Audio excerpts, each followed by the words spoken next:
Them mash up the country. Man, enough is enough. No more of the trickery.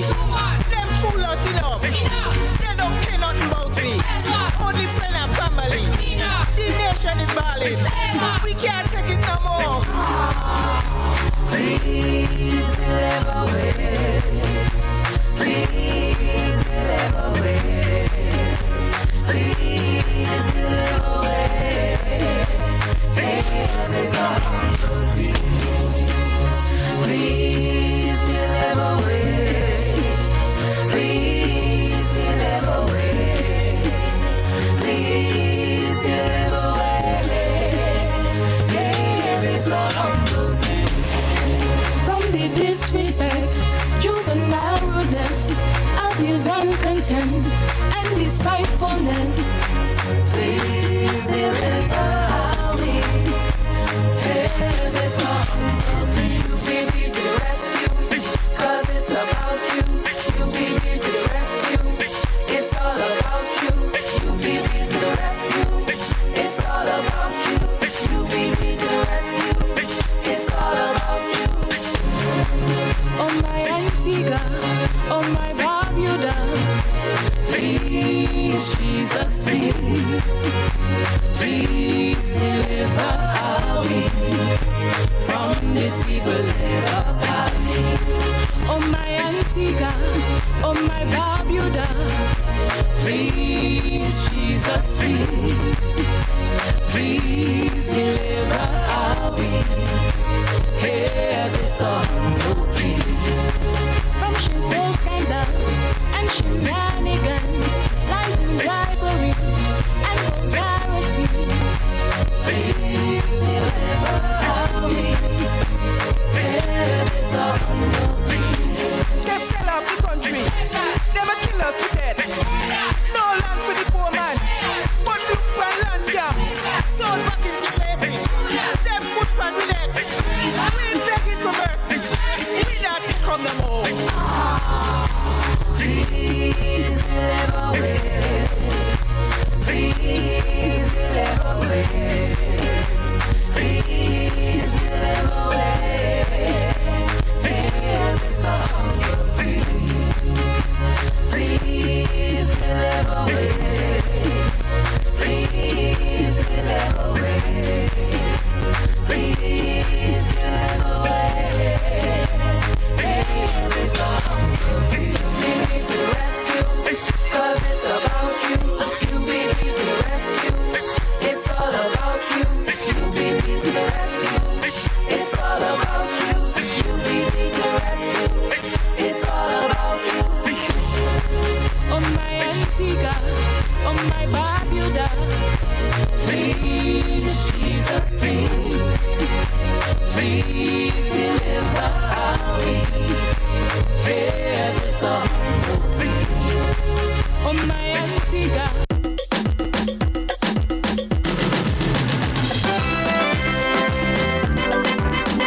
Move them, move them.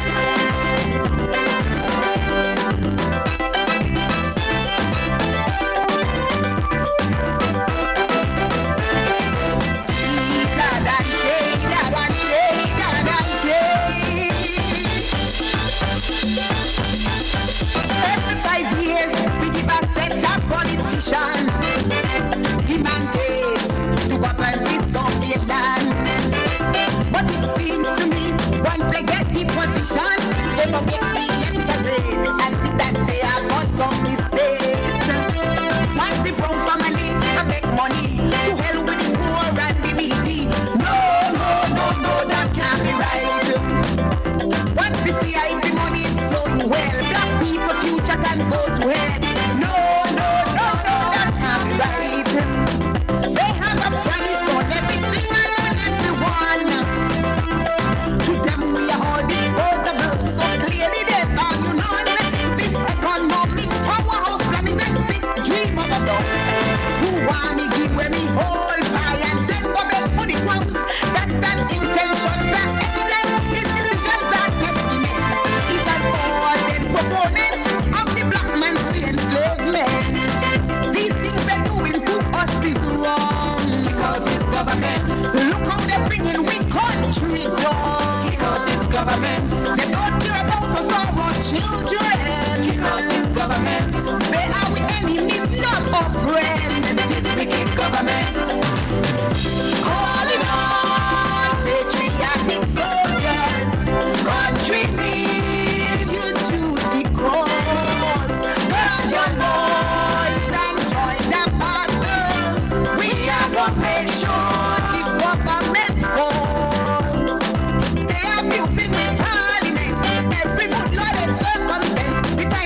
to vote for would be so ungrateful, turn out to be such a traitor.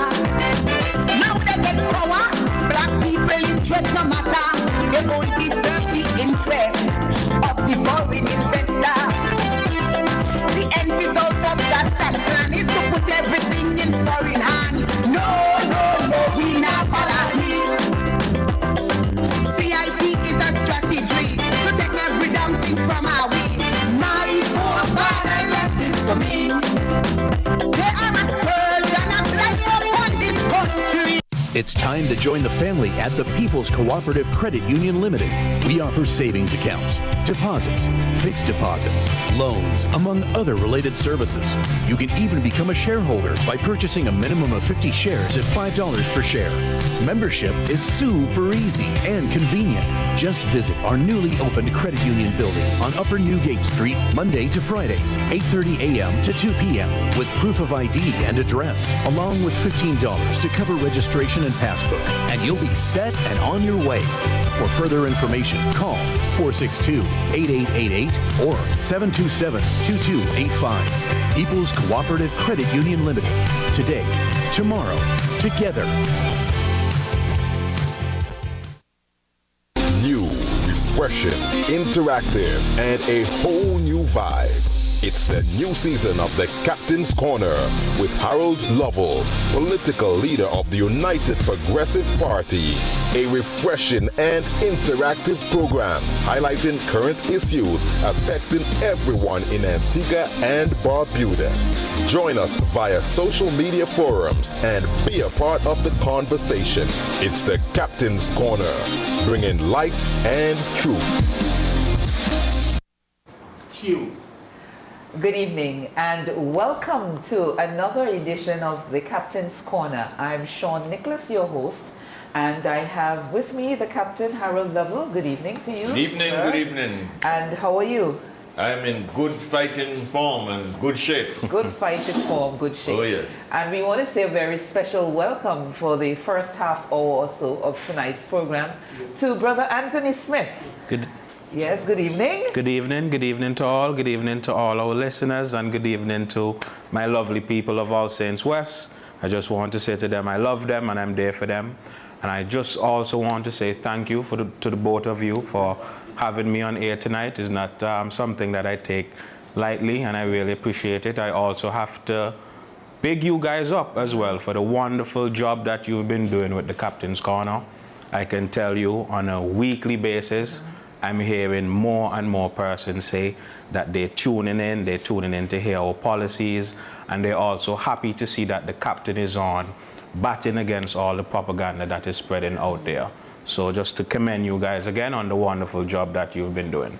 Well, with an opening remarks from like that, there's nothing else left for me to say but to say a very special welcome. And Brother Anthony Smith is the candidate for All Saints West, as you would have heard, and he is the party's spokesman on small businesses and business development, which will be the focus of the first half hour of this program. Of course, we're looking at empowering small businesses to create jobs and help communities thrive. So I'll start with you, Harold.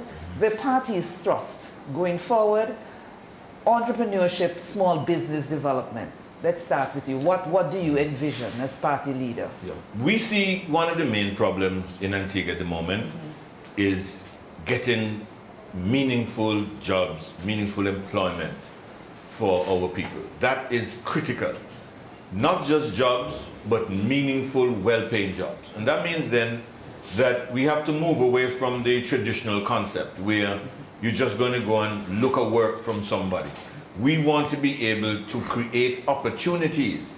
And opportunities like the young men in my constituency in St. John City East. This is something that we talk about regularly. Many of them have aspirations where they can be their own bosses, have their own businesses, be able to create employment. So certainly, I have no doubt, the potential is there, the interest is there. As a UPP administration, what we will seek to do is to create the environment, the sort of arrangements that we want to put in place to make it easy for our young people to get into business, but also important, we have to change this culture where if you fail in business, there's a stigma.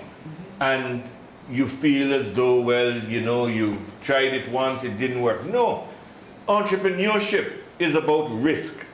And risk means that you might succeed and you might fail. So we as a government will create that type of environment which allows you to start over again if you fall on your face the first time, because that's the way it's going to be. You will never get all startup businesses succeeding. Some are going to fall by the wayside. But if we're going to get a vibrant local private sector going, we have to get rid of that stigma. Government has to get involved, has to help people to succeed. But for those who may not make it to the finish line, we have to be able to help them to pick it up and move. Okay, thank you so very much. Before you come in, Anthony, I just want to say a special good night to those of you who have joined us, whether it's via Observer Radio 91.1 FM, Progressive Radio 107.3 FM, or you're joining us via YouTube or Facebook. I see there has been quite an engagement on Facebook already. We say a very special welcome to all of you, and remember, you share the live and invite your friends and family to be part of Captain's Corner as well. So, Brother Anthony. Yeah. Yes. Well, I'm really happy that the Captain opened in such a way, because one of the most satisfying form of employment someone could get is that of owning and running their own business successfully. Entrepreneurship is gratifying. It is a very good feeling once done correctly. And as a government, we must find ways to help our people do this successfully. We must find a way. In developing nations, entrepreneurs are treated as national assets. That's how important they are to developing countries. Entrepreneurs are thought of that they should be cultivated, motivated, remunerated, and most importantly, treasured. We must treasure our entrepreneurs, and we can't just say it. We have to do it through meaningful policies to help develop this sector.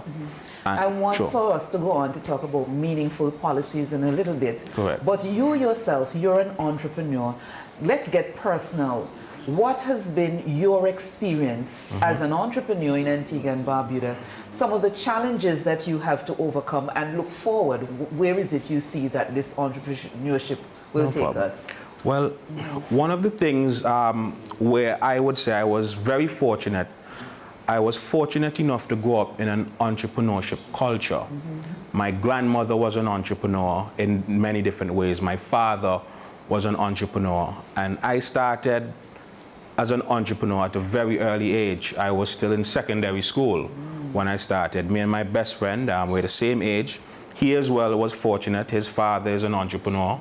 And we started a business at the age of 13, 14 years old. I'm interested. What were you? We started a car washing business within Seaview Farm, and we were young, but we took it very seriously. We had school, but we had our clients that we would visit on the weekend. We had our clients that we were scheduled for on the weekdays, and you know, it's good to see so many years after he's an entrepreneur and I am also an entrepreneur.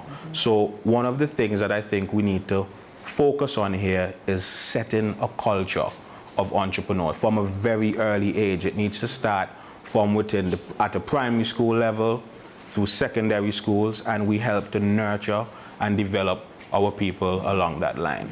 Okay. And what have been some of your challenges over the years, making you now a very successful entrepreneur, businessman? Correct. Well, you know, I've been in several different ventures. I'm still a part of some today. I've, you know, gained experience in different ways. But challenges come in different forms where business is concerned. If I was to just, you know, give you a great challenge that we had to overcome most recently, that was COVID-19. You know, I have 2 convenience stores here in Antigua. One caters a lot to the AUA, the medical school we have here. And when COVID hit, we would have seen our business slash 50% in revenue, just like that overnight. And then we had a struggle here that we weren't fortunate enough to have a government to help us small businesses with stimulus to help pull ourselves through that. And we would have known many businesses went under because of that. So one of the things that businesses struggle with here is getting that support of the local government, which is why I was, indicating how important it is to help entrepreneurs, because entrepreneurs can change the way we live and view life forever. And if I could just quickly, I like to give a very short, very simple example of the cell phone. And why I like to do that is because I'm young enough, but I'm still old enough to remember what life was like before cell phones, right? I remember that big device coming out as a cell phone. And I would not think we are where we are today in regards to cell phones, where improvement in communication and stuff like social media, cell phones have changed our lives forever. And this came out because of an entrepreneur. Entrepreneurs are innovative. They bring meaningful contribution to the economy in so many ways. They create employment. They create a source of income. They help to add tax revenue to the government coffers. It does so much for a developing country, and that's why I'm so happy to be a part of the United Progressive Party with a clear vision in revolutionizing our private sector. Good, very good. Now, Harold, Brother Anthony spoke about putting policies in place to assist entrepreneurs making it as he would have. Let us talk broadly, and then I'll come back to you, Anthony, to further it. In terms of UPP policies where entrepreneurship, small business development is concerned. Right, as Anthony pointed out, we see the private sector, local Antiguan business people, as those who are going to drive the economy.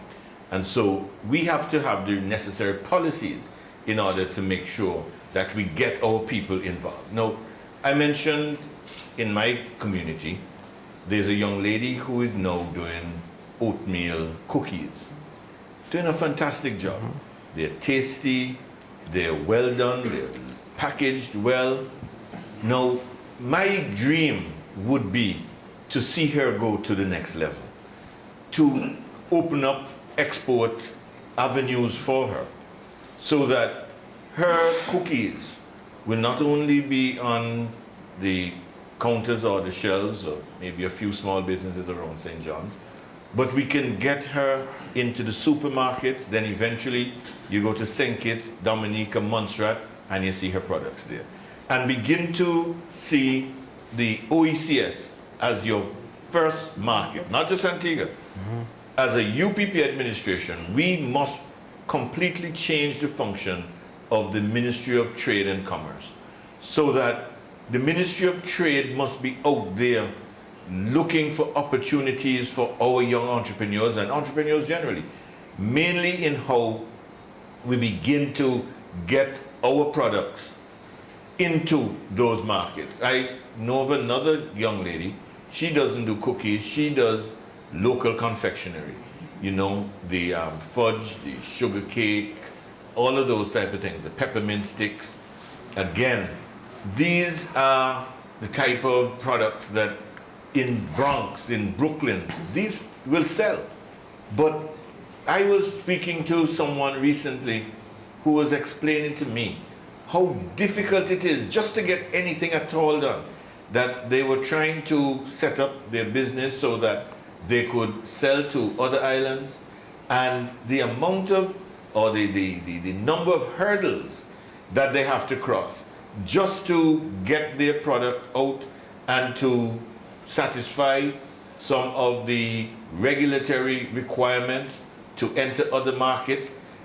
We will get a government which will address these issues and provide assistance for our people, so that if you're making a product that you want to sell in some other Caribbean island, or you want to send to the United States, you get the type of help so that you overcome the barriers, because there will be issues, the issue they refer to as phytosanitary requirements. You have to make sure that the goods that you're selling, if it's something that's like food stuff, things that can be eaten, those must satisfy certain requirements before they can enter, like the US market. Those are the areas where we need to put our technical people to work, helping young men and women in the communities who are selling whatever they're selling. Go and give them a hand. This approach where you just say, you're on your own, and if you make it, you make it. If you sink, you sink. We must end that. And we know that some will fail, but we will try to do everything possible to make as many of the entrepreneurs who are coming up successful. Good.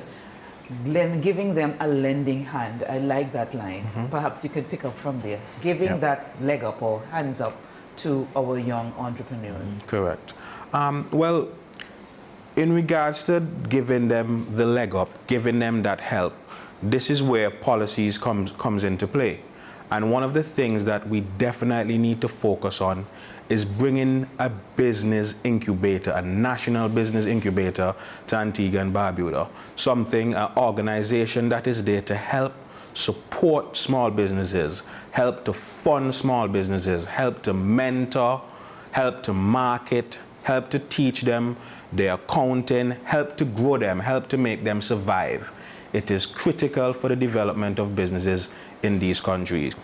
In this country, I can say, as a boy, I have always been hearing about diversification of Antigua, of our economy.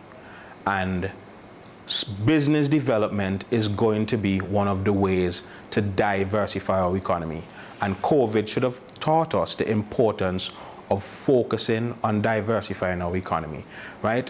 Antigua has so much opportunities because of our strengths, right? Antigua is one of the most beautiful countries. Antigua and Barbuda is one of the most beautiful countries in the world. And I'm not just saying that because I'm from here. Sometimes I think we take what we have for granted, all right? But we are beautiful. We have sun all year round.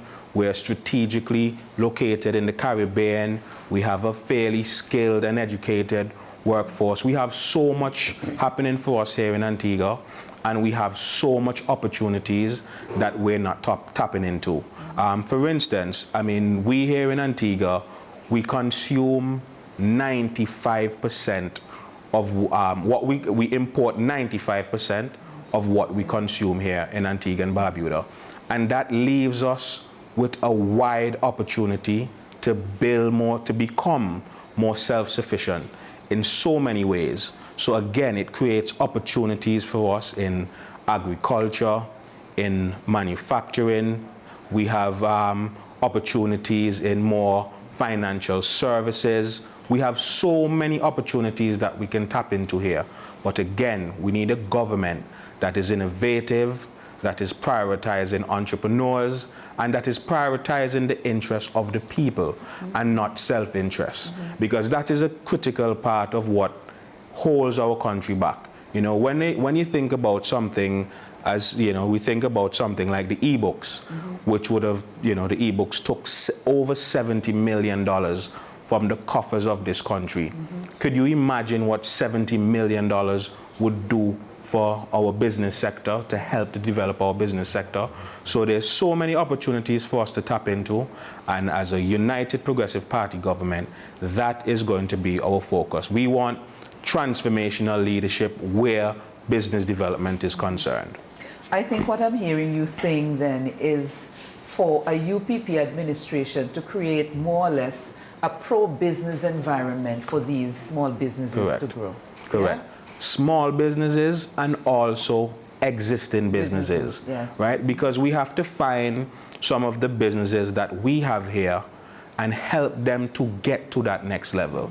And we also have to seek out new opportunities, new business opportunities for persons here to guide them, to grow them, to be successful. Yeah. Any comments? Yeah, well, I am fully in agreement with everything that Anthony is saying, and listening very closely because he's speaking from personal experience. Yes. And you know, there's no better teacher than the experience of than the teaching of actual lived experience. Correct. Another thing I want to say is the need, when we speak about policies, to incentivize, create incentives, make it easy for people to get into business. So we have to improve the ease of doing business. Correct. People mustn't have to go through all the hassle and the red tape to get a business moving. We have to address that. Also, the unincorporated business tax. I want to make it very plain. We've said we will abolish the unincorporated business tax. You cannot be promoting entrepreneurship and taxing entrepreneurship the same way, whilst you don't tax persons who are employed by someone else. The income that you make if you work for somebody is not taxed, but the income that you make if you work for yourself is taxed. It makes no sense at all. When people talk about, but can we afford it? We're collecting perhaps $5 or $6 million. When you look at the estimates, it's about $5 or $6 million that we are collecting in the unincorporated business tax. Compare that to when when the government abolished income tax. Income tax hit us back something like $45 million annually. The unincorporated business tax, you're looking at about $5 or $6 million. But look at what you will get. Correct. And what we have said is that rather than have that system whereby persons are paying from their income, if the issue is that we are going to change the way in which people pay, then what we need to do is to get a registration system for unincorporated businesses. And we have said you make it very simple. Just the other day in Barnes Hill, a Sunday when we were there campaigning, spoke to a fisherman, and he is saying, look, he has to take off like 2 days every month in order just to get his books in order to file for the unincorporated business tax. And he's a small business. But he says he has to go make sure all his receipts are in order, everything that he's done, so that he can do his filing. Look, we accept good business practice is just good business practice, and it's always good to keep records. So you can never say, stop keeping records. Keep your records. However, we want to prevent persons who have work to do, whether you're a fisherman, taximan, farmer, whatever you do as a self-employed person. We want to make it simple. And so what we're saying is we would look at a flat, like it's similar to the professional fees that you pay, like a flat rate at the end of every month, every 6 months or whatever is agreed upon, you pay a flat rate. Small, medium, and large. If you're a small business, we, through consultation, agree. Small businesses, every month, you pay $100 or $200 or $250, whatever it is, you pay something. Medium, this is what you'll pay. Large, this is what you'll pay. Now, to regulate that and to make sure that everybody does not classify their business as a small business, because obviously there will be the temptation, nobody will have a big business, everybody will have a small business. So what you do, you have random audits.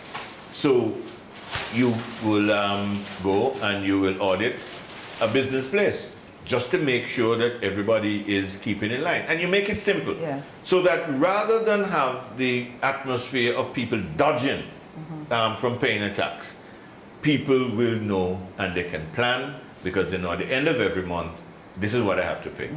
This is what annually, however it is agreed upon. We have to make it simple. And once we do that, and I've run this by several persons and everybody loves the idea. I've run it by 2 senior accountants with accounting firms. They say that's beautiful. Simplify the process whereby persons at the back end will pay a portion of what they earn, which will be calculated in advance, so that everybody knows that as a small business, this is what I pay. So you then have something that the unincorporated businesses will pay, and you have something that the incorporated businesses will pay. So it is the business that would be making the payment, not the individual. So you don't create this separation between if you're working for somebody or if you're working for yourself. It is the business that will pay. So in the case of an incorporated business, like, you know, LTD or INC, whatever is at the back of the name, they're incorporated as a company. they pay a 25% tax annually on their profits. Similarly, if you are not incorporated, rather than having to go through the sort of rigmarole that you're now going through, whether it be, as I said, monthly, half-yearly, or yearly, you pay a flat rate as a business. That's what the business Yes. will pay. And this will make it a lot easier for people who are operating as individuals in business, and it will not be such a disincentive for persons to get into business. And then we need to encourage now, once you have people into it, you need to find ways to encourage persons in the way I was saying, get the Ministry of Trade to be assisting our business people who need that type of help. You speak to business people out there, they're not getting the help that they need to be successful. And it is so important, because that will be almost the singularly most important task that we must accomplish in our first 5 years, to really reorganize the business culture, create opportunities, and give assistance where we can, so that people who have ideas, they can make those ideas into reality, because they have a government that's pushing them, standing with them, and providing even credit guarantees so they can get money. Oh, I hope we get back to talk about the credit guarantees. But what I'm hearing here is what the party has been saying for some time now in terms of pushing private sector development. Make sure that the private sector works, which in the end will take some of the strain from the public sector, yeah? So we're talking about which is needed in terms of creating jobs and so on. Let's elaborate a little bit on that. Yeah. So as we were saying, the importance of revolutionizing the private sector, it will help to take some of the burden that we have on the government sector. We have to remove some of that burden. When you look at some of the most successful economies around the world, it stems from the development of the private sector. I like to use the US as an example, even though it's a much larger country, but 55% of the jobs created in the United States today is through small business development, right? The private sector employs the most people throughout these countries. And I mean, it creates millions of jobs. But I'm saying here in Antigua, we aren't trying to create millions of jobs. We're trying to create thousands of jobs. And by revolutionizing our private sector, we're on the right path to doing so. And I just wanted to add as well to what the captain was saying. When you incentivize businesses, you give them more opportunities yet again to look of ways of expanding, of hiring more people. And that is where we have to start focusing some of our resources. Look, again, when you're a child, you always hear they say, money no go up on tree, right? Resources are scarce commodity. And as a country, we must prioritize the limited resources we have to develop our nation, to develop our people in the best way possible. And I'm telling you, we're on the right track to revolutionize our private sector in Antigua and Barbuda. That is where the focus should be. Okay. UPP is on the right track. UPP is on the right track. Our Thanks plans that we're putting together is focused to revolutionize our private sector. Okay. Brother Anthony, we're so happy that you could join us on the corner. But before you go, I just want for you to look into the future. Small businesses, entrepreneurship under a UPP administration. What do you see? It's going to be the best Antigua that we have ever seen before. And I'm really looking forward to helping the country get to that level. I started off by saying how the feeling you get when you have you run a successful business. And we want to see that for Antiguans and Barbudans. We want to help them to get there. We want to empower our people. We want to know that even our people know that even if they start at the bottom of the ladder, there are ways for them to climb all the way to the top. And that is what a caring government would do. And I'm saying to the people, we have to make the right choice. We have to make the only choice to redeem this country, because all these lovely plans we're talking about, we can only achieve them with a united Progressive Party government.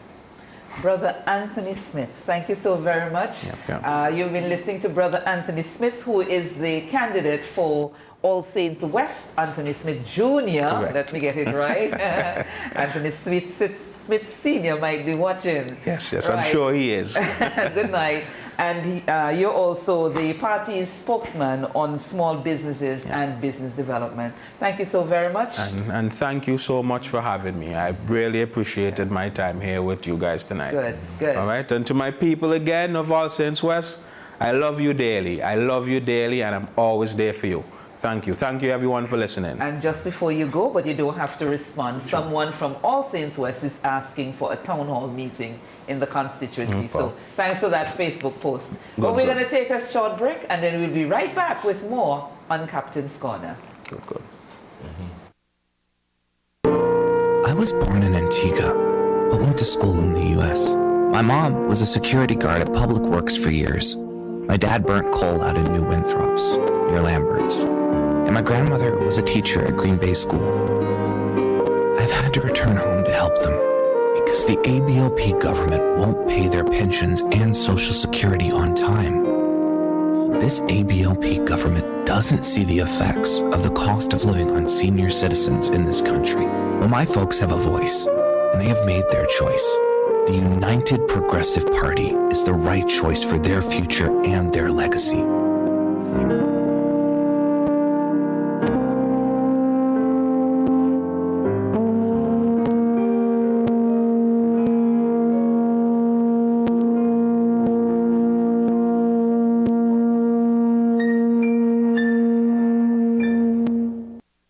It's time to join the family at the People's Cooperative Credit Union Limited. We offer savings accounts, deposits, fixed deposits, loans, among other related services. You can even become a shareholder by purchasing a minimum of 50 shares at $5 per share. Membership is super easy and convenient.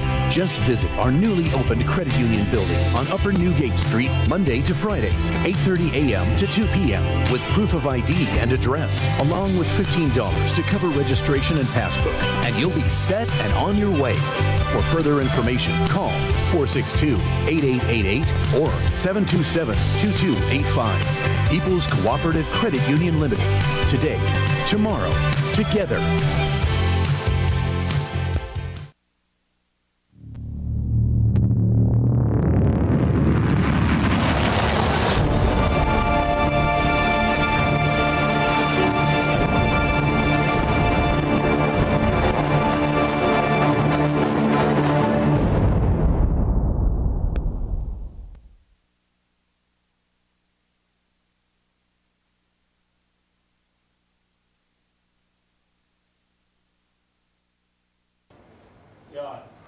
And we say welcome back to the Captain's Corner. We want to say thanks again to Brother Anthony Smith, who joined us for the first half hour. So it's all me and the Captain now, going right down to the next hour or so. But before we continue, we just want to say a very good night and shout out to our entrepreneur of the night. As you know, we're pushing entrepreneurship, and this evening we have an assortment of goods made possible by Lynn's out of All Saints Village, Lynn's Enterprise out of All Saints Village, and we have the flavored rum cream, the local fruit jams and jellies, and all natural hot sauces. So Lynn's Enterprises in All Saints, all local products here on display, and we say thank you very much for giving us the opportunity to help you promote your various products.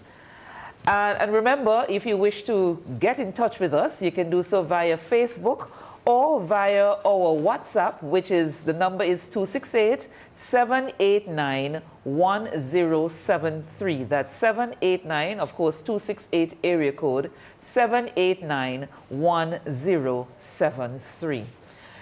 Captain Harold Lovell. Yes, so it's all you now. How has it been? And let's start off. I know earlier this week you were at the University of the West Indies Five Islands campus. You could probably give us a recap of what happened there and what's your feeling as to the outcome of it. I was very pleased. I am happy. I accepted the invitation willingly. The time has come for us to take the politics in a new direction. And I willingly accepted the invitation from the university to present the UPP's vision for Antigua and Barbuda. When we look at the current state of affairs, we realize that we cannot continue to do things in the same way. And so this was an opportunity to explore some of those ideas that we know will benefit the ordinary man and woman here in Antigua and Barbuda. Because we need to get the economy right. We need to build what I described in my address to the university students, a working economy. That's what we need, a working economy. Because the economy we have today is not working. It is incapable of producing the number of jobs that we need for our young people. Too many young men and women are idly hoping for work, unable to get work. And even the work that they're able to get, it is not satisfying work. In many cases, it's not sustainable work. And so it ends up, in many cases, being a government job, which is a dead-end job, a low-paying job, a non-satisfying job.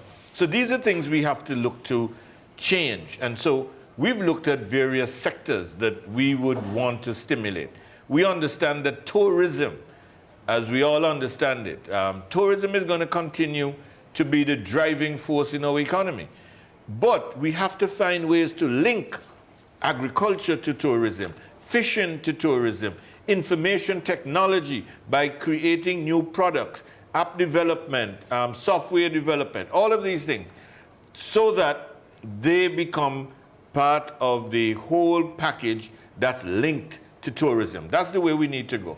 And so it was a great opportunity looking at some of the new sectors, some of the new sources of financing. For example, green financing is becoming a very, very important aspect of the global financing infrastructure, whereby when countries, individuals, organizations, agencies are looking for funding, many times you can't get funding in the traditional way as easily.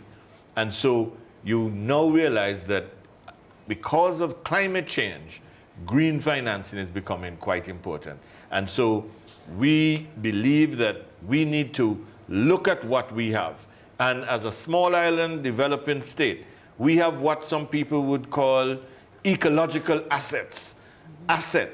So it means like a lot of the green spaces that we have, the wildlife that we have in these islands, Antigua, Barbuda, etc., that we know need to leverage this so that we can access the type of funding that the United Nations is now making available. Because the UN has launched several programs which tap into climate change.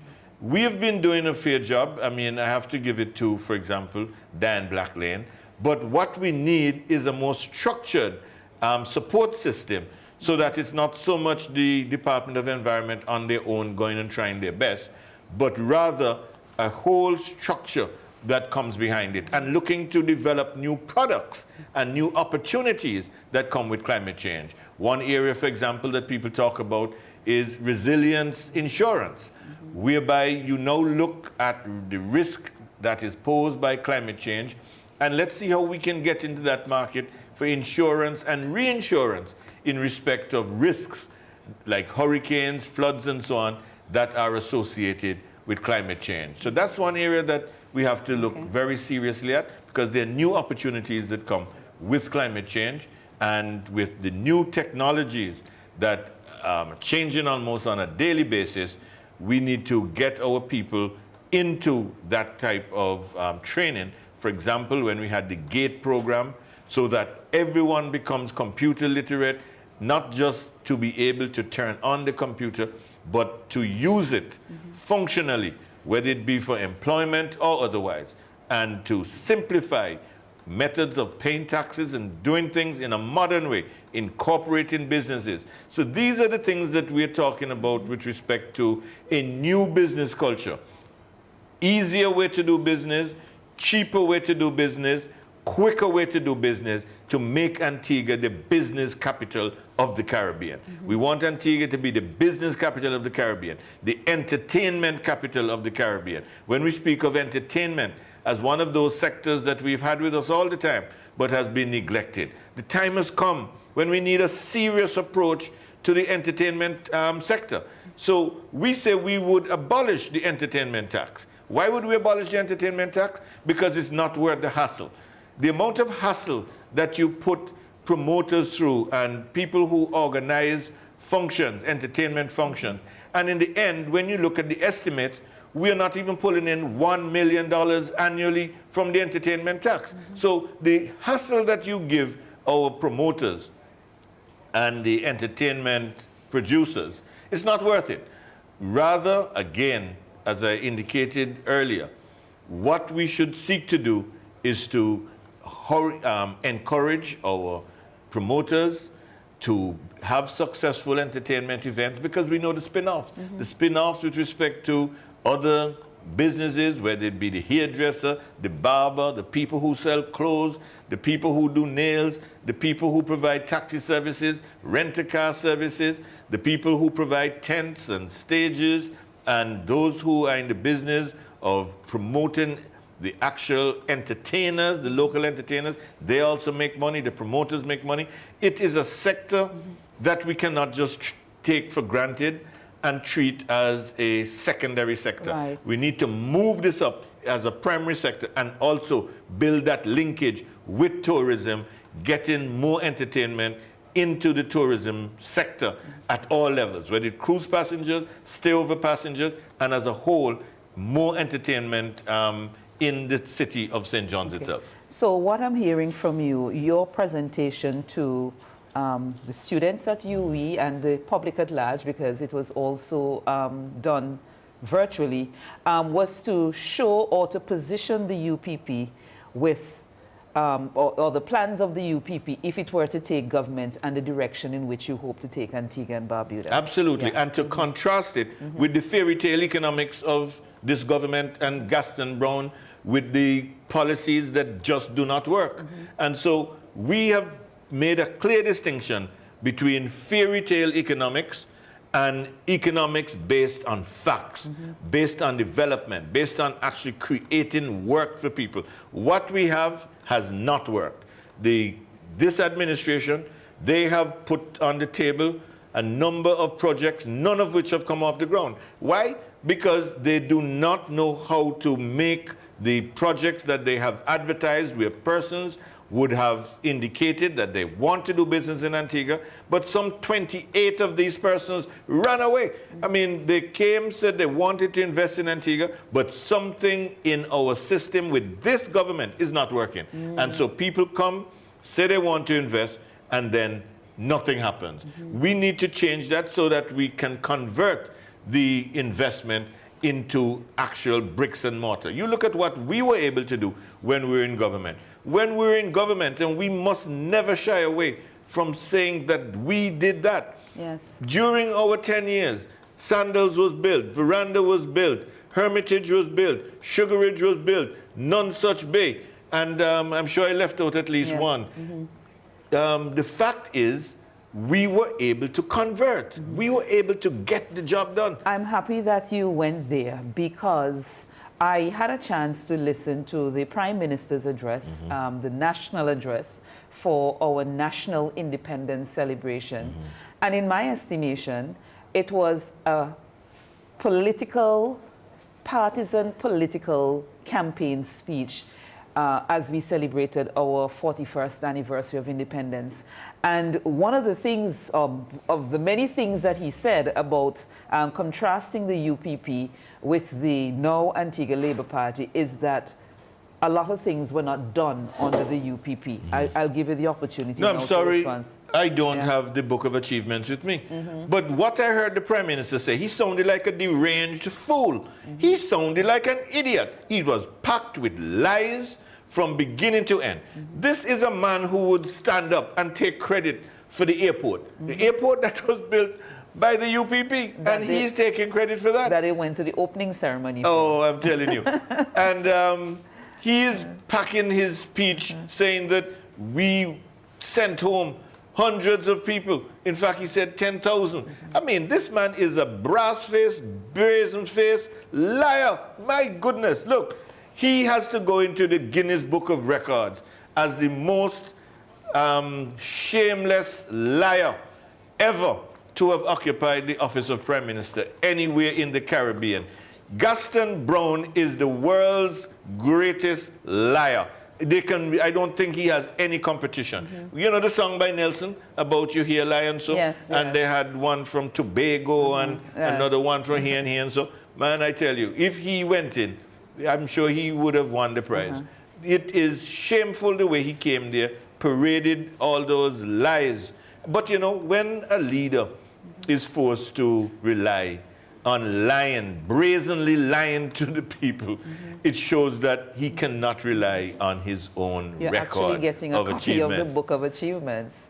Yes. He cannot rely on his achievements, and so he has to lie. Look, man, this is the UPP's Book of Achievements, 2004 to 2014, and it's full of good news, the things that were done in this country. But what they're trying to do is they're trying to make it seem as though the UPP did nothing, and so they're now saying not the UPP, do not support the UPP. The point is, we have a proud record of achievements. And this is important. Some people say, oh, you're talking about what happened way back and you bring up old-time story. But we must bring up the so-called old-time story so that we all understand that the lies that the ALP is peddling, because they have no record to stand on, they are making up stories to make it seem as though the UPP had no achievement. So it is very, very important that we're able to document and put to rest that lie, because that's central to all that they're saying. So I just want to restate the fact that we have a clear vision for this country, a vision that will create good jobs for our people, create opportunities for our people, and to rebuild this economy so that it can be a thriving economy. And Antiguans and Barbudans will feel proud. We have more money in people's pockets. People will be able to afford more goods when they go to the shop and enjoy a better standard of living. It's all about the people, and we will not shy away from that. We say people first, and we have the policies for the cost of living. We have the policies with minimum wage and increases so that we get a vibrant economy going that can pay people.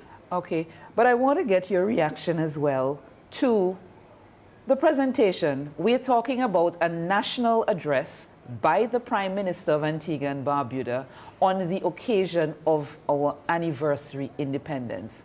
And it's a speech, as you say, is laced with so much politics and at times was personal. It was a personal attack on you as political leader. My question is, independence is supposed to be a coming together of everyone, irrespective of political parties. It could be even for those who are apolitical. What do you think, or what's your reaction to what was purported to be a national address? Well, I just think the Prime Minister has no sense of what's appropriate and what's not appropriate. He is the single most destructive force in this country. He's a threat to the security of Antigua and Barbuda. When we should be looking forward as a nation, he is like a crab louse nestled in the bosom of Antigua and Barbuda, sucking the blood of this country, only looking about himself. And eventually we will see who he really is. But everything about this man will tell you that he has no love for this country. It's all about making himself, his family, and his cronies rich. So he goes and he puts what he calls a national address to the nation. It makes it a personal attack.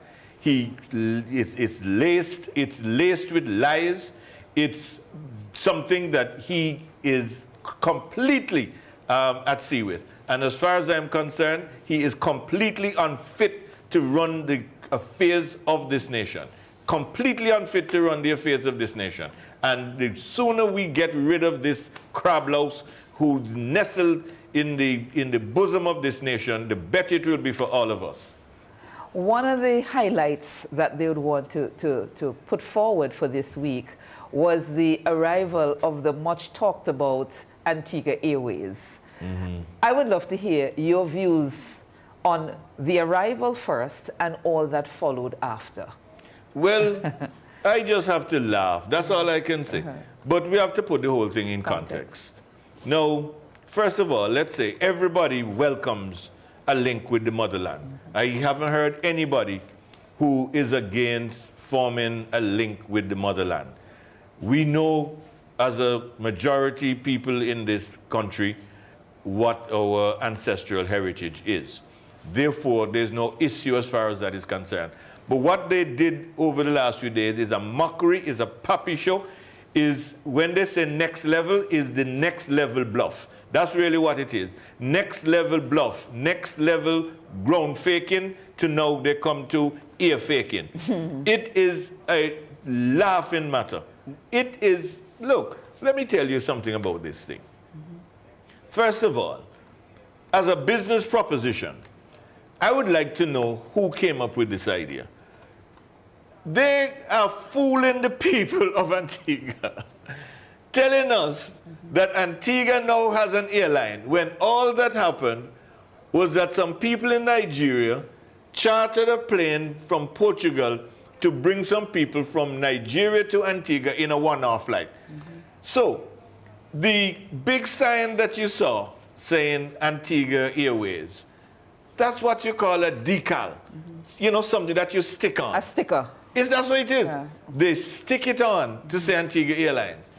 So I want to find out who is really paying for what is nothing but a farce and a fiasco. One, you have a plane that's chartered based in Lisbon, Portugal. And this plane leaves Lisbon, Portugal, and flies to Lagos, Nigeria, empty. Who's paying for the gas? Sorry, the fuel. Who's paying for the crew? For an empty plane. Okay, fine. They reach Lagos, and they pick up some folks and bring them to Antigua. When the folks land in Antigua, they thought that they were being accommodated in hotels. They came, they didn't know where they were staying. I've had a chance to meet persons who have personally interacted. Many of them, like those who went to a particular hotel and they were asked, what's their occupation? Some were students, some were agricultural workers. I've heard others in an interview that I know Brother Wenner did, and some of them said that they work at hospital and they do different things. But the point is, they have not come to Antigua to spend money. I read recently of a group of them who were at a supermarket, and 5 of them had to chip up to buy 1 plate of food. Is this the type of tourism that we're really trying to promote in this country? Who is Gaston Brown really trying to fool? Bringing a charter flight to Antigua. So the plane comes to Antigua, the folks don't know where they're staying, they're looking for all the cheapest hotels, they have no money in their pockets to spend. They're young people who are just beginning, most of them in their lives, so they really, you know, have not much to go by. But it is shameful that you bring people from all the way there to Antigua. They have nowhere to stay. They're knocking about, wondering what to do. Several of them sharing single rooms. What is really going on? And then they're beating their chests and they're saying they brought the plane landed. The plane landed. They brought a national airline. So I'm saying the plane goes from Lisbon to Lagos, empty, no money being made. It comes from Lagos, Nigeria to Antigua. Let us say they paid, but with less than a 50% load factor. In other words, less than half of the plane was occupied. Most of the plane was not occupied. And the fact that they were able to bring these people here, and now that we see what's happening, I mean, they were brothers and sisters, so I don't want them to take this thing personally. But the point is, you bring folks here, and some of them told someone at one of the places where they went to stay that they got a free ride. Now, if you got a free ride, it seems to me as though what happened, nobody was taking up the offer of this flight, And like they went around maybe a couple of days before and they say, hello, you want to go Antigua? Oh, where's Antigua? Well, in the Caribbean. One of them thought it was a white country. He knew nothing about Antigua, knew nothing at all about the country. And another person was telling me, one of the persons, again, I'm sure they're lovely people, you know, hardly any luggage, nothing. So it's almost as though they said, look, put on your shoes and come quick. Come, plane leaving soon. Jump on, let's go. So they had this flight, they're here, and the flight went back to Lisbon empty. Who had to pay for that? Then it's going to come back from Lisbon to Antigua to pick them up, supposed to be on the 6th, empty. Who's paying for that? Then it goes back from Antigua to Lagos, Nigeria, with the persons who have already paid. Plane is half full. So that's obviously a huge loss that they would have made. Then you go from, the plane would then go from Lagos back to Portugal empty. So the plane would have had 6 legs, only 2 of which would have been occupied with passengers. The other 4 would have been an empty plane flying around. And the only income source that we've heard anything about is the passports of Antigua and Barbuda that were used as some sort of bartering tool. The thing is a farce. The thing is a puppy show.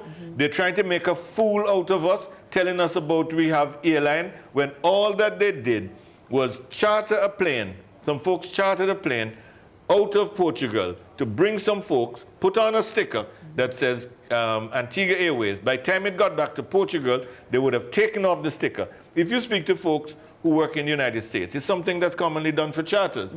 You run a particular charter service, and you have these decals that you stick on. And when you finish running that particular leg, you take it off, and then you put on another one, and that's it. We were led to believe that this airline has an actual plane. The airline owns a plane, and it's Antigua Airlines, and it's big investment. Marvelous Mike. Marvelous Mike. Nobody knows this guy's right name. And that it was some big investment coup for Antigua.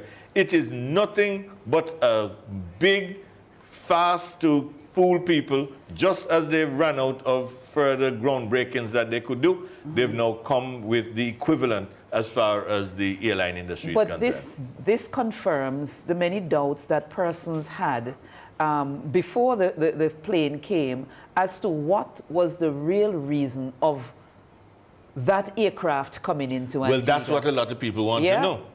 Because clearly it didn't make any money. So somebody was doing something, as we understand, they were already loading the cargo hold many more hours. I think it was something like 18 hours before the plane actually took off and left Nigeria. Inquiring minds want to know what were they packing in there. Then the fact that it was obviously not intended to be a profitable enterprise, then what was it that somebody wanted to move from Nigeria to Antigua? And who are the consignees? Who were the consignees? What did they take off when it landed in Antigua? What was it? Why did they have to go down to the old terminal building? Why they don't want to do anything up at the new terminal building? How is it? Is it that they do not want people to see what is going on? Look, this administration has just played another con game on the people of Antigua and Barbuda. And let us not forget, because it seems as though everybody is sort of moving away from the fact that when they advertised this, they said it was going to go from Antigua to Toronto. It was going to go up to Canada. Yes. No, you know, anybody talk about Canada. What happened to the Canada side of this thing? Wasn't it supposed to be going to Canada? What happened to that? Man, I mean, it's just a matter of time before we sweep these people out. You know, they're now on their last leg, trying their last desperate trick, throwing the dice, hoping that it will come up with a 6. But guess what? Nothing. Nothing. Okay.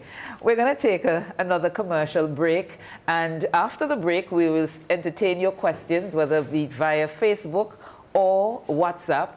Remember, it's 789-1073 for WhatsApp. And of course, it's My UPP on the Facebook page. We'll be right back after these messages.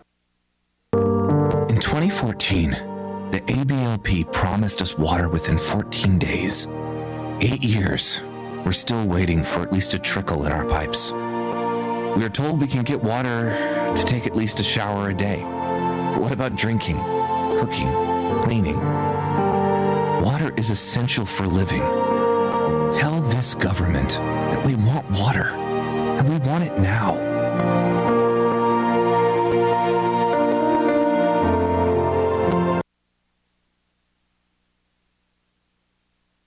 Our Prime Minister and our team, they have performed in two-thirds, close to 4 years they have performed. Since we won the election in 2014, there have been nothing but all positive.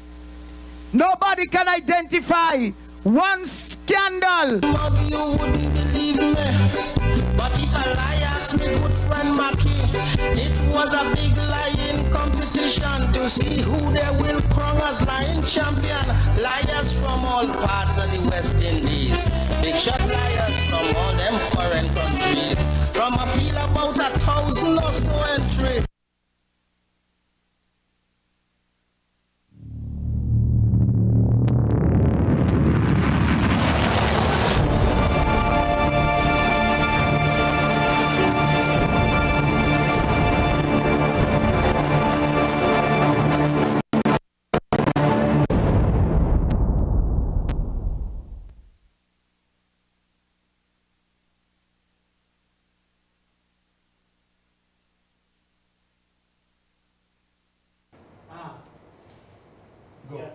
And we say welcome back to the Captain's Corner. We're discussing issues that are current with Captain Harold Lovell. And before we went to the break, we were talking about the Antigua Airways, which, of course, there are more questions than answers. But again, we just want to remind you that we are promoting this evening small businesses. Tonight's featured products come from Lynn's Enterprises in All Saints Village. That's Lynn's Enterprises. And she has rum cream, jams and jellies, and of course, hot sauces, natural hot sauces. So we say thank you very much to Lynn in All Saints Village, and look out for her in the supermarkets. And as we're talking about small businesses, Harold, we could probably bring it in here before we forget later. Small business pull-up comes to St. John's City East. That's your constituency on Saturday. That's correct. Yes, on so we can Saturday, talk a little about that. Yeah, we just want to let everyone know that on Saturday we'll be in the constituency, my constituency, and I just want to just hail up all the folks in City East constituency and all the small business entrepreneurs that we'll be trying to see how we can touch as many as possible so that we can give you a sale or two and keep the cash register jingling. We believe that small businesses will be the engine for our economy under a UPP administration with direct encouragement so that we can make our people masters of their destiny, able to employ other people, to get help, to do what it is they're doing, not like this government to leave you stranded, allowing a lot of small businesses to die, owing small businesses, a failed state, unable to make basic payments. One security company, the Trevon Harriet Competitive Insurance, Competitive Security Limited, owed $4.2 million. Imagine that, allowing the bill to get to that point and refusing to pay. They're not even disputing the bill. It's not as though they're saying that the bill is too high. They know this is for services performed, allowing this company to go under because the government owed them so much money and couldn't pay them anything. You look at so many other businesses that are going under because of this wicked government and how they're treating small businesses. We will put a stop to that. Our whole approach will be one to encourage our small businesses and to set a clear payment plan to liquidate the amount that is owed to the various business places in this country and to end the competition between government and our local business people. We have so many good examples of people who know how to make a dollar and to spend a dollar wisely.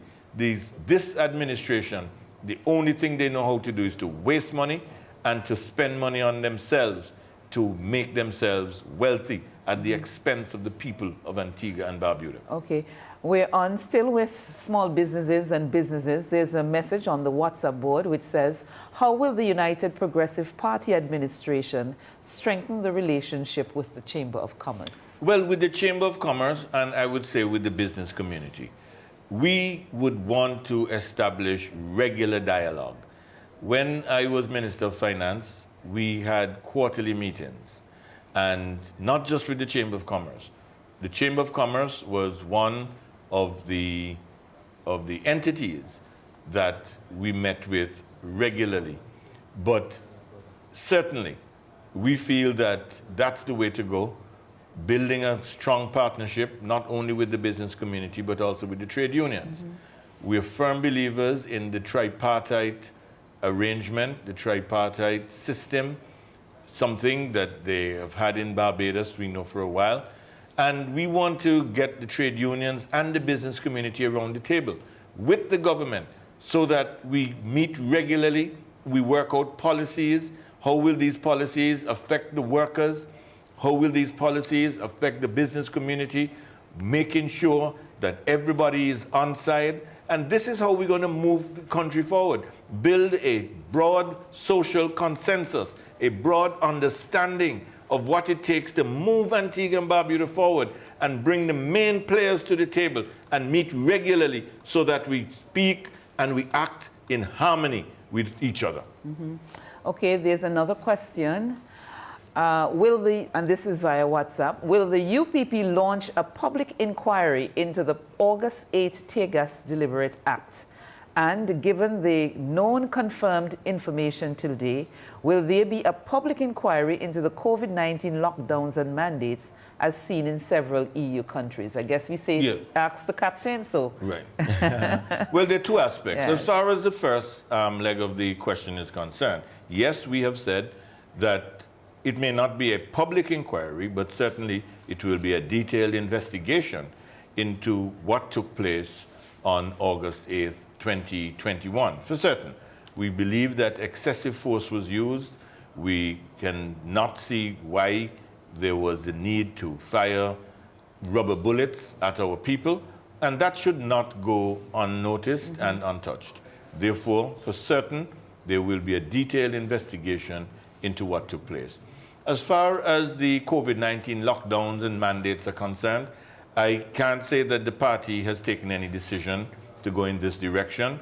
What we will do, obviously, we will inform ourselves what is happening internationally and globally.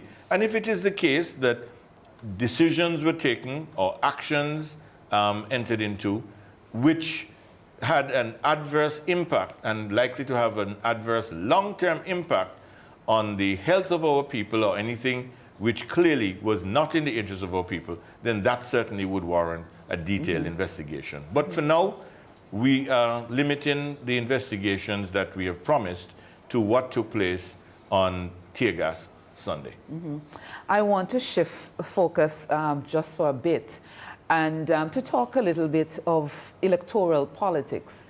We heard in the news today the concern being raised of persons who work in Barbuda on the PLH project, that they are being encouraged to register in Barbuda, living in Antigua, but registering on Barbuda. I would like to hear your take on that. And even though we say Barbuda in this instance, what about the other constituencies on mainland Antigua? Well, clearly the Labour Party is going to try every trick in the book in order to keep itself in power. There can be no doubt about that.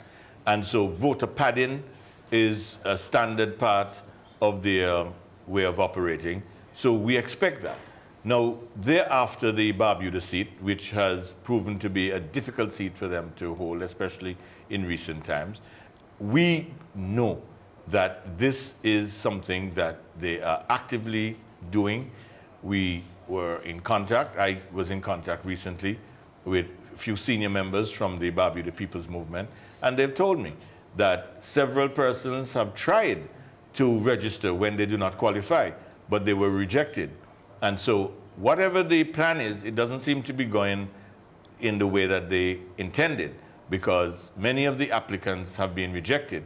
The law is very clear. You must be permanently resident in the constituency for a period of 6 months, not going back every night to Antigua and coming back in the morning, not going home on weekends and coming back on the Monday.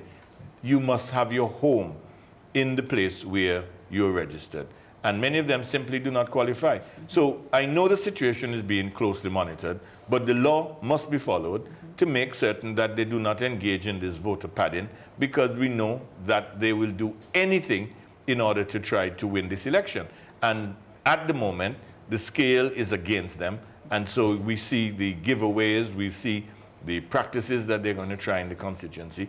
And the so-called big red machine is nothing but bringing money and trying to see how they can shift the election by the use of money. Our people must be vigilant, must be on guard, and know that for 5 years they will kick you. For 5 years they will spit on you. For 5 years they will ignore you. And then for 5 weeks they will come and they will bring you gifts. They will bring you money in the hope that you will go with them, and then for another 5 years they will just kick you, spit on you, and ignore you. Do not be fooled, my people. We need a change in this country so that we can improve, and so that your life can be improved, not just in the short term, but in the long term, for you and for your children and them. Okay. There's a question on the board. How does the new UPP administration plan to eliminate unfair competition by government ministers competing with local small businesses and entrepreneurs? Okay. Now, we believe that there are two separate tracks. If you are into business, you're into business. And we will do everything to help you to be successful in business. What we do not want is persons using business as a means to make themselves enriched. That's what's happening with this administration now. And if you look at the whole history of Gaston Brown, that's everything that he's done where there's money to be made. It's largely at the expense of people. The first one was buying the land, 3 acres of land for $75,000 in English Harbor, and then selling a 1/4 acre of that land for $250,000. Well, some people will say that that's smart. The Bible tells you, by the sweat of thy brow thou shalt eat bread. Well, I can tell you, not even one drop of sweat would have come from that. That's the people's land, bought cheap, and then sold privately at a hugely inflated price. Now, that was part of a Labour Party policy, which was aimed at enriching ministers of government. We said that was wrong, and we stopped it when we came into office. That's how we got it started. You look at what happened at Long Bay. We had a plan to build a public beach park, unequaled, unrivaled, this part of the Caribbean. Instead, between the Prime Minister and his son, they walked away with $2 million by flipping and speculating. So that's how they make their money. You look at what happened at Friars Hill. There was an exchange at Friars Hill where lands valued at, I think it was $617,000, exchanged for lands down at Dredge Bay valued for less than $100,000. That happened. You look at what happened down at the waterfront near the port, where a government building was purchased with the land surrounding with a value of over $1 million. They paid $100,000. And they have since used it for radio station, for restaurant, for all those things at the expense of the government, at the people of Antigua and Barbuda. You're talking about a 90% discount. I'm not talking about a 10% or half price. You're talking about a 90% discount, practically getting the thing for free. So it's clear that as far as they're concerned, they're just in this thing for what they can get out of it. And when he speaks, and he speaks about not wanting any change, of course he doesn't want to change. You look at what's happening even in Barbuda right now. The lands that were sold to the Dulcina group to build a hotel. All of that land is now parceled up, well cut up, right next to PLH. And the whole idea, obviously, is to now sell that land and make a huge profit, speculating on government resources, using government resources to get rich. The policy of a new UPP administration must be very clear. If you are business inclined, stay in business. If you come to serve, you come into government. If you are in business when you come into government, we don't expect you to lock down the business, but make somebody else handle that, and you do the work that you're being paid to do. And there can be no compromise on that. It has to be a clear situation where we're reasonable. We understand that persons who are business inclined, they will have their businesses, get somebody else to run it, but don't spend government time running your business, and don't use government as a vehicle to make your business more prosperous at the expense of others. Like the situation out at Jennings. How many Antiguans and Barbudans would have been happy if we were told that the Cuban Medical Brigade needed somewhere to stay? And if they were thinking about people, they would have said, if anybody has an apartment or whatever to rent, let us see. And you get a list, and then you do an inspection, and you choose the best one. That's not the way they did it. They just put all of them over at Jennings, and who's collecting the rent? The Prime Minister's family. They're the ones who are benefiting. So at every step of the way, it's about using government resources just to enrich themselves at the expense of the people who can't get water, can't get food, suffering, can't get any opportunities, no relief during COVID for small businesses. Everybody was just left to suffer and to fail, whilst the few at the top, they were the ones who creamed off all the sweet for themselves. So when they say they're doing well, of course they're doing well, but they're doing well while everybody else is catching the proverbial hell. You made mention of water just now. We understand, well, the cabinet notes this week said that the water managers at APUA were called in to cabinet for an update, and from our understanding that they were given an earful, basically being hauled over the coals for the continued complaints of water shortage. Is this fair to our APUA not fair. people? It is not fair. And they're now so desperate that they're going to throw the APUA workers and management under the bus. That's what they're now aiming to do. They were the ones who, in 2014, promised that they were going to improve the water situation. They have had 8 years to do so, and they failed. They have failed dismally. Now, having failed, they are looking to blame someone else. It was in March or April of this year when I called out this administration, and I said to them, you bought the Semcor plant, producing over 4 million gallons per day. And after you had run that plant for 4 years, it was producing 2 million gallons a day. In other words, half the production capacity that it was producing before you took it over.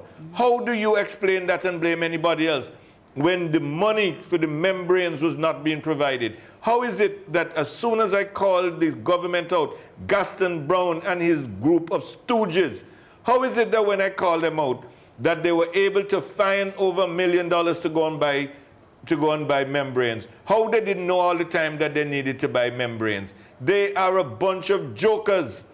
They should have been looking about water from 2014, as they said when they came in. They dropped the ball. They slept at the wheel. They have failed the people of Antigua and Barbuda as far as water is concerned. They were given 8 years to solve the problem. They have not solved the problem. They have failed. And now they're trying to blame the workers and managers at APUA for their failure. It is not fair, and we must call them out for what they are, a bunch of cowards who are not prepared to take responsibility for their failure, but rather are now trying to throw innocent workers under the bus and blame them for the failures of this ALP administration. Okay. There's a question here. Good night. I'm curious to find out, and this is via WhatsApp. Good night. I'm curious to find out how will the UPP government seek to retrieve, recover, get back any monies that were misappropriated by members of the incumbent, and will anyone be held accountable for their actions? That is imprisonment. I am always very clear and very careful when you deal with these matters. Government ministers do not imprison people. Government ministers do not bring up charges against people. What we will do is ensure that we have persons who are fearless in their relentless pursuit for justice. We won't have persons who are fearful, timid, or who can be bought. Once you do that, then the law will take its course. It is not for anybody in government or out of government who aspires to public office to talk about people will be imprisoned. The law will take its course, and if people have to go to prison, they will go to prison. But at this stage of any political life cycle, it would be a very dangerous thing for any politicians to start talking about that. And I'll tell you why. The Constitution guarantees every person who lives here with a fair trial. There's a constitutional right to due process and a fair trial. And if a minister talks about going after people, that can be used in any subsequent constitutional motion to say that it was a political witch hunt and they would not have gotten a fair trial. Similarly, anybody like myself who is aspiring to public office, to say that anything that happens in due time, the first thing that they would say is that it was politically motivated and that they were not given a fair trial, that there was not due process. So I just want to say to the person who asked that, we are a party that respects the rule of law, and we will allow the rule of law to prevail. And where the chips fall, so be it. Okay. Our time is fast going, but the questions are coming in, so I just want to squeeze in one because I want us to talk about the upcoming public rally. Under the present, this is via WhatsApp, under the present electoral system, the Prime Minister is elected to Parliament by a constituency, or the person who becomes Prime Minister is elected by a constituency. I believe the party's leaders ought to be voted by full electorate. In this case, a PM can truly say he or she was chosen by the electorate or the people. A similar system exists in the BVI and Turks and Caicos Islands. Your thoughts? Yes, I have a lot of sympathy for that point of view. The whole issue of constitutional reform is one that is necessary, where we will engage the nation in a discussion on the question of our Constitution and what ought to be done. But it has to be done the right way. It must not be done in a partisan way. It must not be done in a bipartisan way, meaning UPP and ALP. It must be done in a non-partisan way, whereby the persons who drive the process of constitutional reform should be persons who have an interest in the Constitution, who are out there as members of civil society, whether it be in some organization. We've heard several groups emerge, seen several groups emerge. There's ABCRE that has been devoted to the whole question of constitutional reform. We have commentators like Brother Chaku Simister, who almost every Sunday has been promoting the idea of constitutional reform. So we have persons who we believe can carry the matters forward, but it should not ever be carried under any banner of a political party. Political parties can be represented on any committee that is formed, but should not be the drivers of the process. And we have to make sure that this process brings up the best ideas, and the idea that has been put on the table with respect to an election whereby the Prime Minister, or whatever the leader of the nation is called, is elected by the whole electorate. I think it's a good idea. I think it makes for building confidence in the person who is leading the country, and it's a stronger mandate in my view, where the entire country participates in the process of electing the country's leader. Okay, we're quickly going out of time. We have 7 minutes left, but quickly, there was a question about the failings in health and the corpses that were, if I could see that question again, that were left basically to, okay, yes, there is it. They were stored in the refrigerators. Yes. Will there be an inquiry into that? Well, there has to be. Of course, another failing in the Ministry of Health. This is appalling. Yes. This is absolutely appalling. And many of us did not even realize that there were still persons who had been kept in these refrigerators. This is just absolutely shocking. This administration, it never fails to shock you even when you think you can't be shocked anymore. Imagine that. I mean, these are persons with families, loved ones, and here it is, they have persons on the refrigerators now, obviously for over a year. And you wonder, well, what is really going on? I mean, why aren't these matters being brought to some sort of closure? It is a crying shame. And then with the failings in the electricity power, then we understand that, you know, there was some decay and it became a real issue. I am very disappointed with how those things have worked out. And there must be an inquiry into exactly what happened and why those bodies have been left there for so long. And of course, the lack of sensitivity to those, the survivors who have to go through all of this. But our time is quickly going. The UPP continues its campaigning, and public rally takes place later this month. Yes, we will be coming once again with a public rally, and this is on November 17th. And we will be coming to the people once again. You know, we came out with some rallies earlier this year. They were all hugely successful. We've shifted our strategy somewhat to a more localized strategy, digging into each constituency, those areas where we have noticed where we can do some more work.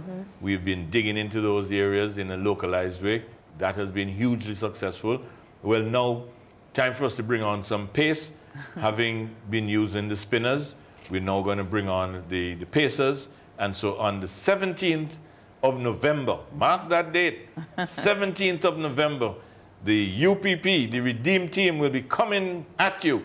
And the likely location is going to be over at Thwaites Corner, you know, one of those traditional political stomping grounds. You know, Thwaites Corner is definitely one of my favorite places for public meetings. There's an atmosphere that you get in Thwaites Corner. When you have a good meeting in Thwaites Corner, it's a really good meeting. You know, it brings together all the communities. Communities in rural West, you know, Grays Farm, Green Bay, Five Islands. It brings together the communities in rural South, Otters, Golden Grove, those areas. Then, of course, Browns Avenue. It brings in City South, Ovals, Belmont, and so on. And even as far as Gambles, you know, even though we're the other side of town. But the point is, everybody is invited to this meeting on November 17th. Thursday, November 17th.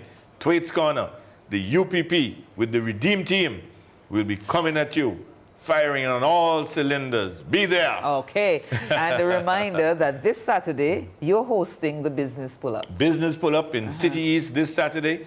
We're meeting just at the corner of Hilda Davis Drive and Dickinson Bay Street. And we invite you to come along and join the wagon as we circle around the constituency, stopping at the various small business locations, giving them a sale or two, and keeping the spirit of change, transformation, and empowerment alive. It's going to be a great Saturday, this Saturday, Saturday the 5th of November in St. John City East, and we're meeting right by the Princess Margaret School Bridge, and then from there we'll be taking on the constituency. So come on out, Saturday. And with that invitation, all that's left for me to say from the Captain's Corner this evening is see you on Saturday, and thank you so very much for being part of our program tonight. Thank you for those of you who joined us via Facebook, via YouTube, or via radio, Progressive 107.3 FM or Observer Radio. We thank you so very much. Until we come your way again next week, we see you on Saturday, and we'll be right back here next Thursday for another edition of the Captain's Corner. I'm Sean Nicholas saying good night. It's time to join the family at the People's Cooperative Credit Union Limited. We offer savings accounts, deposits, fixed deposits, loans, among other related services. You can even become a shareholder by purchasing a minimum of 50 shares at $5 per share. Membership is super easy and convenient. Just visit our newly opened credit union building on Upper Newgate Street, Monday to Fridays, 8:30 a.m. to 2 p.m. with proof of ID and address, along with $15 to cover